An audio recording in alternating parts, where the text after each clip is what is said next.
Hi friends, good morning. అందరూ ఎలా ఉన్నారు? హాయ్. రండి మనం బీరకాయ కర్రీ చేద్దాం. బీరకాయ శనగపప్పు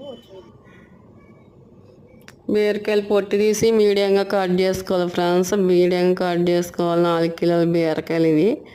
4 కిలోల బీరకాయలు కట్ చేయడానికి 1 గంట పట్టింది. ఇలాగా ఈ బుడ్డ పాప మా హాస్టల్లోనే ఉంటారు వీళ్ళు.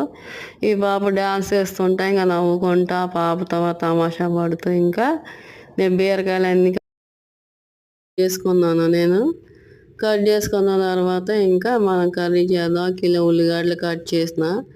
ఈ ఉల్లిగడ్డలు కట్ చేసి వేయించేసా. ఎర్రగా వేయించేసి అల్లం వెల్లిపాయ కూడా వేసి బాగా వేయించాను. వేయించిన దాంట్లో ఇంక బీరకాయ ముక్కలు వేసి పసుపు వేయాలి. 2 టేబుల్ స్పూన్ పసుపు వేయాలి. 1 కప్పుతో ఉప్పు వేసా. 1 టీ కప్ అంత ఉప్పు వేసిన, అంటే 2 గుప్పులు పడుతుంది అది.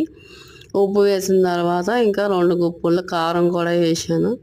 వేసిన తర్వాత ఇవన్నీ వేయించుకోవాలి. వేయించుకున్న తర్వాత అప్పుడు మనం పక్కన కుక్కర్లో శనగపప్పు ఉడకబెట్టుకోవాలి.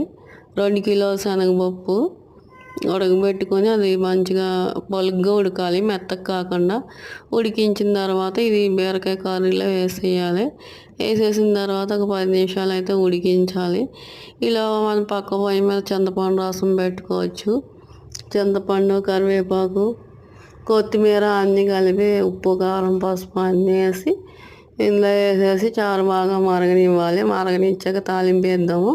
ఇంకా అల్లం, ఉల్లిపాయలు, ఆవాలు, జీలకర్ర అన్నీ వేసి ఈ తాలింపు వేయాలి ఫ్రెండ్స్. చారు బాగుంటుంది కర్రీలోకి.